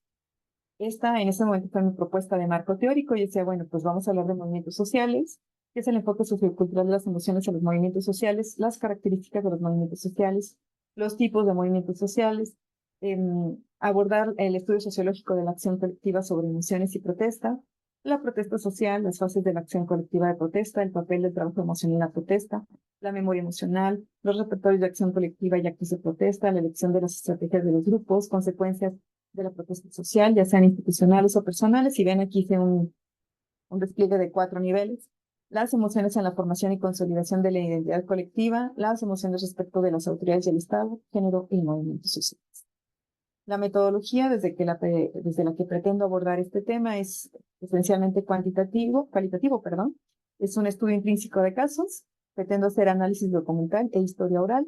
En el análisis documental serían de editoriales y notas periodísticas de medios convencionales y no convencionales, de los informes de la Fiscalía General del Estado de Aguascalientes y las recomendaciones de la Comisión Nacional de Derechos Humanos.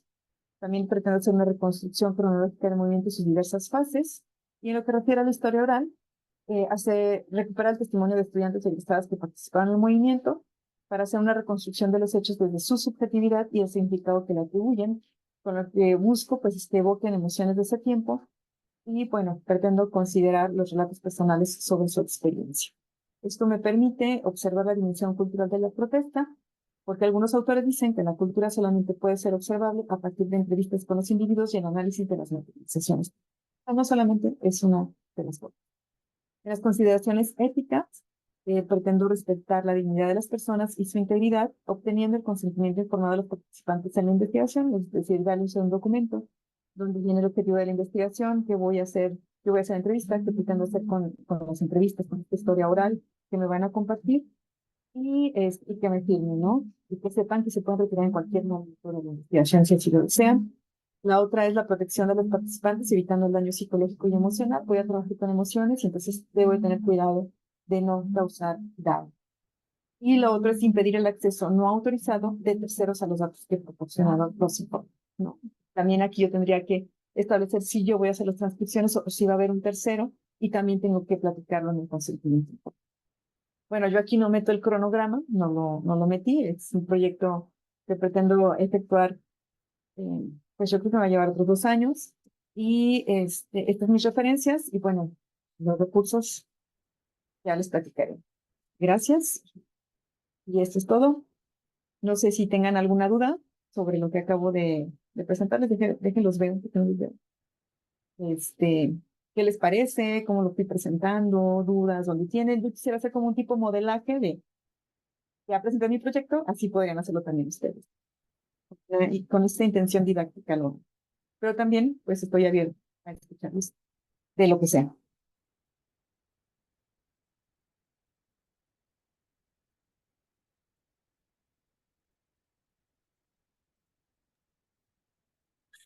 Le da vista a la doctora Irma, ¿por qué? A la maestra Irma, ¿por qué, maestra? No, pues me sorprendió. Está muy, muy interesante y lo que me está dando vueltas es que pues, sin duda este trabajo de investigación no había llegado a mí el trabajarlo tanto tiempo, ¿no? O sea, o a lo mejor en mi experiencia no, bueno, nunca eh, he desarrollado de manera personal un trabajo así, le soy honesta, como le dije al inicio del curso, es aprender, ¿no? Tampoco nunca había tenido el interés, ¿no? Entonces, a partir de este taller, es saber que la investigación pues, no es a lo mejor lo que cotidianamente ves aquí, ¿no? Y no es un estudio profundo, veo muchos elementos muy significativos, ¿no? De un tema social que escuchas en las noticias y está, pero realmente no le das el significado, ¿no? Entonces, estarle escuchando y ver, pues va más allá, ¿no? Esa protesta de esa temática normalista que pega socialmente, pero el significado que también tiene como docentes, ¿no? Entonces, de verdad, mis respetos para su trabajo. Híjole, ¿no? Me siento así de todo lo que hay que aprender y hacer para lo que yo traigo aquí de mi tema. Digo, creo que este va a ser como la punta para entender que puedo hacer algo así, ¿no? Me va a llevar tiempo, dedicación, ¿qué es eso, no?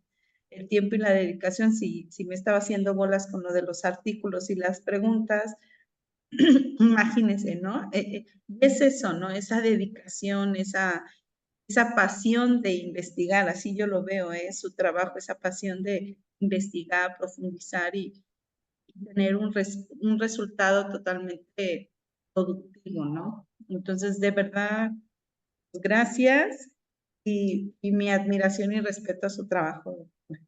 Muchas gracias, pero no es nada que no puedan hacer ustedes y no es nada que yo haya comenzado igual que ustedes. O sea, también de repente decía, chin, también hay que hacer esto y también hay que hacer otro. Y luego ya se vuelve como imprescindible. O sea, yo no podría avanzar en tema de investigación si no tengo una revisión sistemática de la literatura. Lo absurdo, porque me permite, hay cosas que ustedes ven aquí que yo me regresé y volví a rehacer una vez que hice la revisión sistemática. Aquí se ve como si hubiera sido lineal, ¿no? O sea, ay, qué padre, todo está muy articulado, ¿no, hombre? No, no, olvídense. O sea, y no sabe, este, también este proyecto, cuando lo empecé como a apuntalar y empecé a platicar con algunos otros compañeros, y entonces ellos me retroalimentaron, yo decía, es cierto, esto otro no.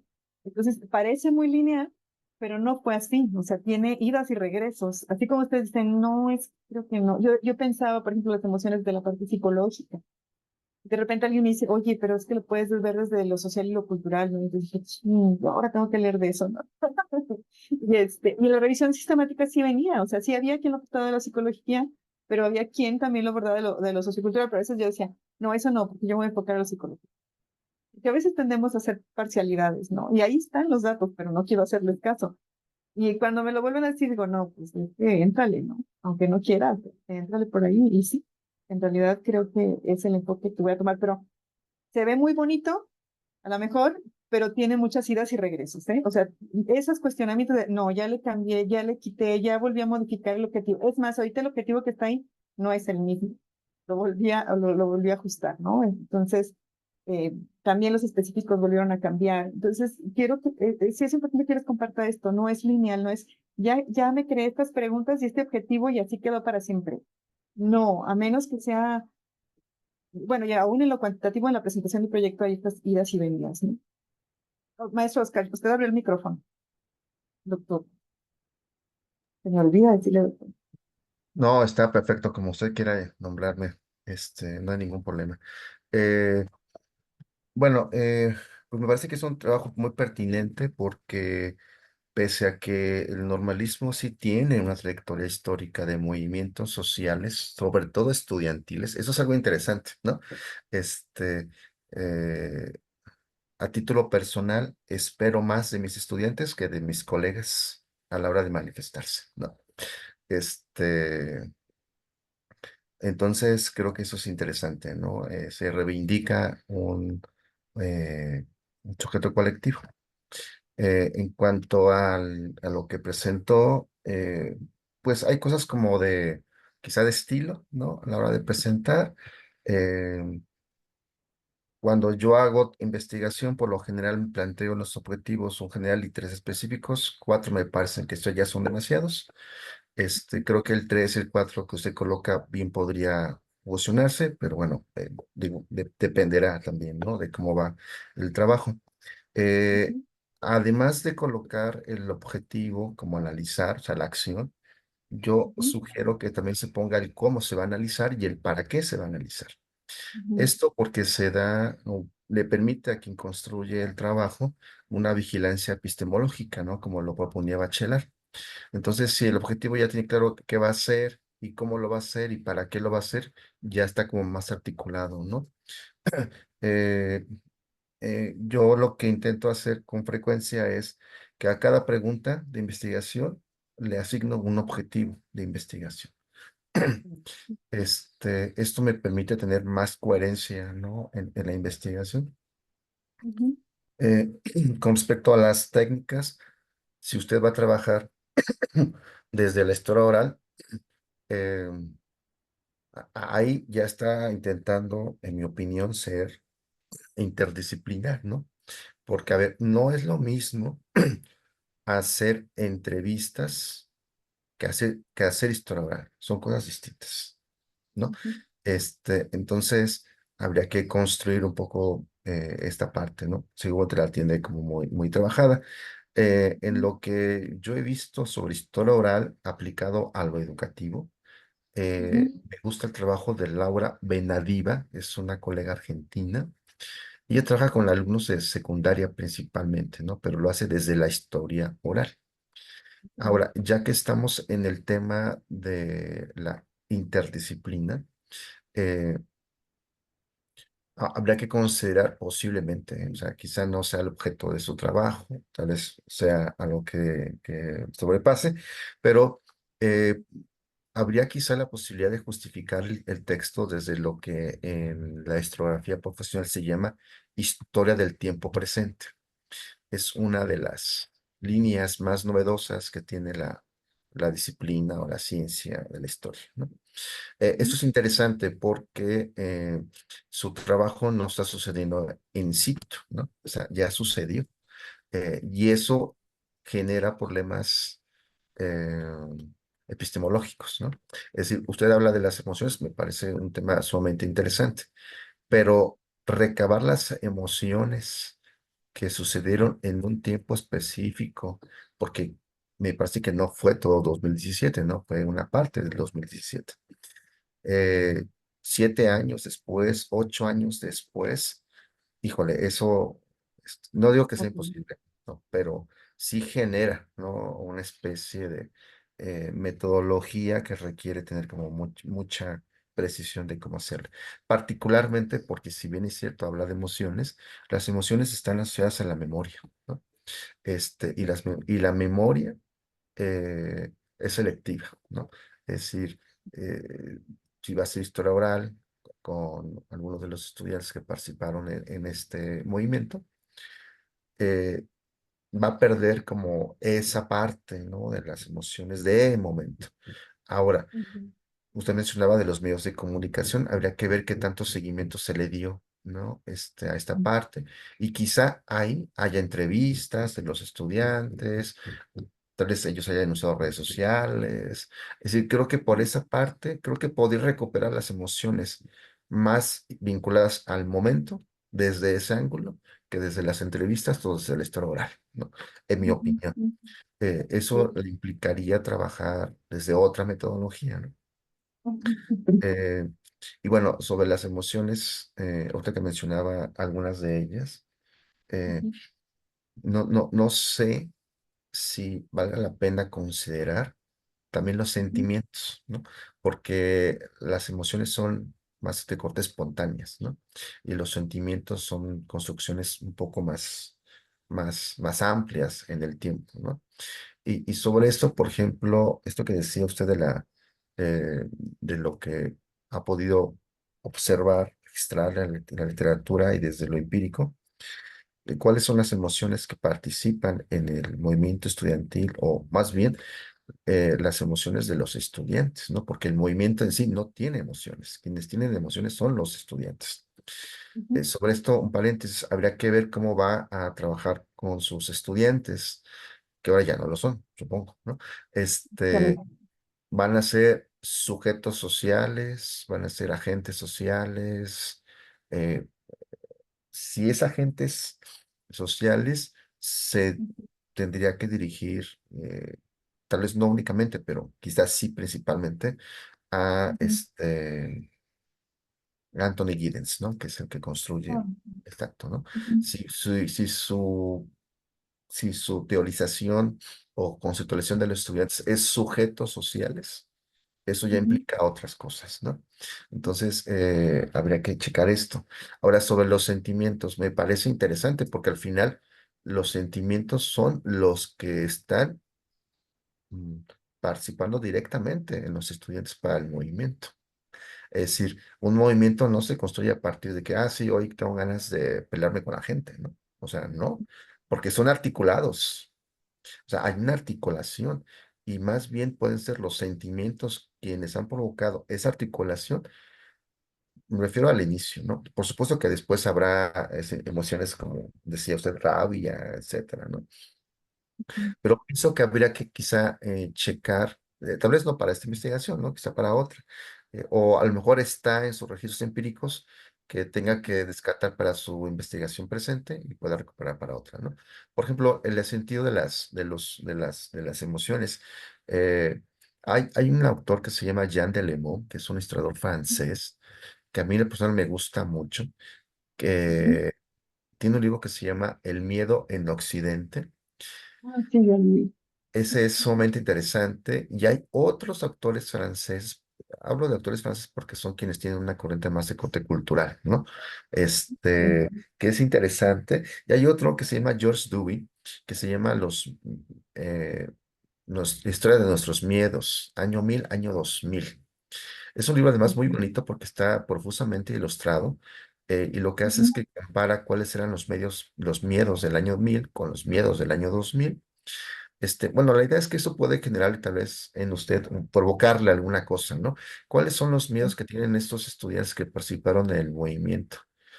No son nuestros miedos, ¿no? Son otros miedos los que los están motivando. Y quizá en el trasfondo de esto, del movimiento, haya un miedo que nos esté provocando, ¿no? El miedo a la incertidumbre, quizá, por ejemplo, ¿no? Que además es un miedo muy contemporáneo del presente, ¿no? La incertidumbre no existía tan claramente en los 70s, ¿no? O en los 60s, el siglo pasado. Es algo que más bien está presente en nuestro presente. Pues básicamente eso, doctora. Muchas gracias, doctor Oscar. Ya hice todas las anotaciones. Aquí estoy atenta a todas sus recomendaciones. Y sí, es Laura Benavida de Argentina, ¿verdad? ¿O me lo Así escriben es. mejor? Laura Benadir, Ok, sí, de Argentina. ok, muy bien, muchas gracias. Sí, bueno, de las emociones y sentimientos, estuve también indagando en esta revisión sistemática de la literatura, cuál era la diferencia, quería saber cuál era. Y bueno, al final lo que hacen muchos autores es que se decantan por no hacer diferencia entre una y otra, sino solo decir que se construyen socioculturalmente. Entonces, yo también me decanto por eso para poder, eh, a la hora de hablar de emociones y sentimientos, decir que se construyen socioculturalmente. Y bueno, ya tiene que ver con una parte teórica que he estado desarrollando. Y bueno, eso sería como tema de otro punto de vista, pero sí, hay quienes dicen, no, hay esta diferencia, las emociones son como espontáneas, los sentimientos tienen mayor duración, y hay quien dice, no hay diferencia. Los trato como símiles y yo me he decantado por esa, porque para mí es una construcción sociocultural que inicia en el cuerpo, obviamente. Pero eso ya lo hablaremos en otro momento. Yo le agradezco mucho sus comentarios. Si observan, estuve anotando. Tengo aquí mi libretita y todas las recomendaciones que me haciendo y las preguntas, yo fui anotando desde el asunto de fusionar el objetivo 3 y 4, cuando iba a analizar también decir cómo y para qué. O sea, yo he ido tomando notas porque todas estas notas me ayudan a mejorar en el proyecto. ¿Sí? Claro que al final quien decide qué aspectos modifico y qué no, somos nosotros. Pero si no tenemos la otra mirada, ¿cómo mejoramos? O sea, yo anoto todo, ya después retomo mi proyecto, mi tema y digo, ok, me están diciendo que puedo leer a fulanito de tal, entonces voy y lo busco. ¿Sí? Por ejemplo, ahorita que me decía los niños de Occidente, ya. Bien. Entonces, ahora tengo que leer, o debería, o me quería leer a George Duby, ¿no? Entonces, yo les pido lo mismo. El día que presenten su proyecto, tengan lista su libreta. Va a haber muchas recomendaciones que van a quedar grabadas, pero no es lo mismo tener que recorrer todo en video y audio que anotar, ¿no? Y también como que es más significativo, no sé, me parece a mí, ¿verdad? Soy todavía de la vieja escuela, que es más significativo cuando yo anoto. Bien, bueno, pues, ¿alguien más? Maestra Erika, ¿usted quiere comentar algo? No. Ay, perdón que no abra la cámara, es que el internet está un poco feito aquí en la Sí. oficina. No, yo tuve un problema, o bueno, se me dificultó un poco en lo que leí, rescatar las consideraciones éticas de los artículos que yo leí, como que no tuve esa visión va por aquí. ¿Hay algún elemento, se sacan a partir de, como de lógica de cómo va uno desarrollando la investigación? ¿Hay algún tipo de manual, así tipo APA, de, bueno, estas consideraciones éticas para este tipo de investigación o no? Esa sería como mi duda. Sin duda. Sí, probablemente en el siguiente taller lo aborde con mayor amplitud, pero sí, el APA retoma algunas consideraciones éticas, a veces me hace como muy poquitito, pero hay manuales muy específicos, ¿no? Donde ya viene, con mucho gusto, de todas formas, se los comparto para que le den una revisada. Y lo que ocurre es que, no sé si a veces por cuestiones de espacio, porque también hay veces en que la revista te dice tantas palabras y dices, qué quito, qué pongo, qué dejo, ¿no? Pero sí es muy importante tener la consideración ética. Si no lo encontró, maestra Erika, es porque a veces no viene. O sea, uno lee todo el artículo y dice, ¿y lo ético dónde quedó, no? ¿O qué cuidados tuvo con respecto a los participantes? Y no viene. Casi es más regular que encontremos ese tipo de cuidados éticos en artículos de corte médico, ¿no? Donde hay pruebas y prácticas, pero en las ciencias sociales es como complejo encontrarlo. O sea, regularmente no están, pero también a veces no están por cuestiones de espacio y a veces no están porque no lo consideramos importante. O sea, es algo que como que más recientemente en la academia se está diciendo, oye, pues hay que tener cuidado con esto, ¿no? Pero ha habido toda una historia sobre las prácticas. Hay quien antes no tenía ningún cuidado ético y pues hasta con niños se hacían algunas pruebas, ¿no? Y ahora ya se dice, oye, no, esperan, o sea, hay que tener cuidado con el sujeto, ¿no? Pero sí, con mucho gusto trato de localizar un texto que sea breve, que les pueda apoyar para esas consideraciones éticas, que sí hay que tenerlas. O sea, nada más hay que pensar, voy a trabajar con quién, con muchachos, muy bien. Ya son mayores de 18, sí, pero ¿qué cuidados éticos debo de tener, no? Hay quien, por ejemplo, en la tesis mencionamos nombres, o en los artículos mencionamos nombres, pero son ficticios, ¿no? Y lo decimos. O hay quien dice, a mí no me importa, di mi nombre, ¿no? Pero también es como, tienes que definirlo tú mismo, ¿no? Hay varias consideraciones que debemos de tener para cuidar las personas que participaron, ¿no? Entonces, sí, con mucho gusto le comparto. Y esto que le explico es probablemente lo que esté pasando. Uno, que no lo estén considerando dentro del estudio de los cuidados éticos. Otros que sí lo estén considerando, pero no hay el espacio para hacerlo.